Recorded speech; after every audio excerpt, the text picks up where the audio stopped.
इसका असर ये हुआ कि आज की सुबह दिल्ली एनसीआर में धुंध नजर आई और एयर क्वालिटी जहरीली हो गई। दिल्ली के कई इलाके जैसे अक्षरधाम, आईटीओ, एम्स का AQI 350 के ऊपर दर्ज किया गया। 38 में से 36 मॉनिटरिंग स्टेशन पर पॉल्यूशन का स्तर रेड जोन में रिकॉर्ड किया गया। केंद्रीय प्रदूषण नियंत्रण बोर्ड CPCB ने सोमवार रात 10 बजे तक ही AQI 344 पार पहुंचा था, इसका जिक्र किया।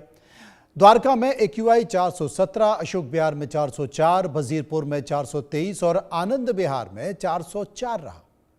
वहीं हरियाणा के 15 जिलों में एयर क्वालिटी इंडेक्स खतरनाक स्तर यानी कि 500 तक पहुंच गया।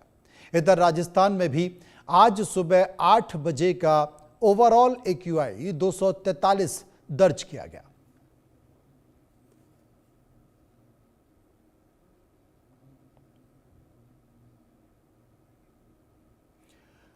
उधर दिल्ली में जश्न के बाद दिल्ली NCR सहित गाजियाबाद की हवा बेहद खराब श्रेणी में पहुंच गई। गाजियाबाद के नेशनल हाईवे 9 के आसपास बनी ऊंची ऊंची इमारतें प्रदूषण की मोटी चादर में कहीं नजर ही नहीं आ रही थी। देखिए रिपोर्ट।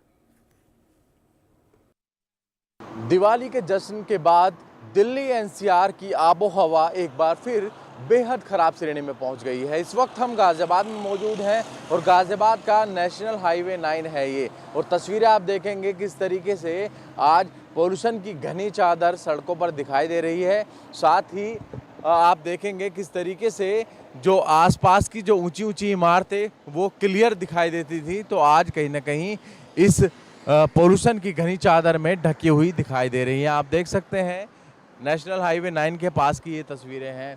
वहीं आप देखेंगे दूर दूर तक जो आपको दिखेगा पोल्यूशन सड़कों पर दिखाई दे रहा है। इसी तरीके के हालात जो है पूरे गाजियाबाद के बने हुए हैं। हालांकि ये कहा जा रहा है पोल्यूशन जिस तरीके से बढ़ रहा है तो आने वाले वक्त में 400 के पास जो है गाजियाबाद का भी दर्ज किया जाएगा, क्योंकि दिवाली के दिन जिस तरीके से आतिशबाजी हुई है लोग हैरान हो रहे हैं और साथ ही लोगों को अब गले में दिक्कत भी आने लगी है। लोगों को खराश की दिक्कत हो रही है गले में, साथ ही लोगों के गले भी खराब हो रहे हैं। वहीं स्वास्थ्य विभाग की तरफ से भी इसको लेकर, इस गंभीरता को देखते हुए एक अलर्ट जारी भी किया गया है। उनकी तरफ से कहा गया है ज़रूरी काम हो तो ही घर से बाहर निकलें और बुजुर्ग और जो बच्चे हैं वो विशेषकर ध्यान रखें। साथ ही जो प्रेग्नेंट महिलाएं हैं उनको भी अपना विशेष ध्यान रखना है। इस तरीके की बातें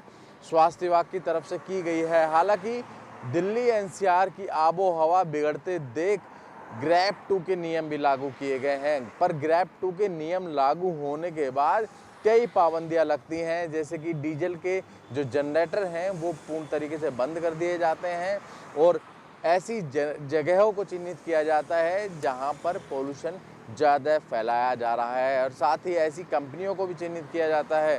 टीम गठित की जाती है और ऐसी कंस्ट्रक्शन साइट पर भी नज़र रखी जाती है जहां पर पोल्यूशन फैलाने का काम चल रहा है, तो ऐसी साइटों को चुनकर भी सील करने का काम भी किया जाता है। फिलहाल उस तरीके का कोई भी काम जो पोल्यूशन को कंट्रोल किया जाए उस तरीके का मुझे कुछ भी ज़मीन पर नहीं दिखा। सिर्फ और सिर्फ कागज़ों में ज़रूर ग्रैब के नियम लागू कर दिए जाते हैं, पर ग्राउंड जीरो पर कुछ भी नियम लागू होते नहीं दिखते। यही वजह भी है लगातार पोल्यूशन का जो स्तर है बेहद ख़राब श्रेणी में पहुंचता जा रहा है। यदि आज की AQI की गाजियाबाद की बात करें तो 350 के पास AQI आज का बना हुआ है। अब देखना यही होगा आखिरकार शासन प्रशासन की तरफ से पोल्यूशन पर कब तक कंट्रोल किया जाएगा, या लोग ऐसे ही दम घोंटू हवा में सांस लेते रहेंगे। गाजियाबाद से अनिल चौधरी, इंडिया न्यूज़।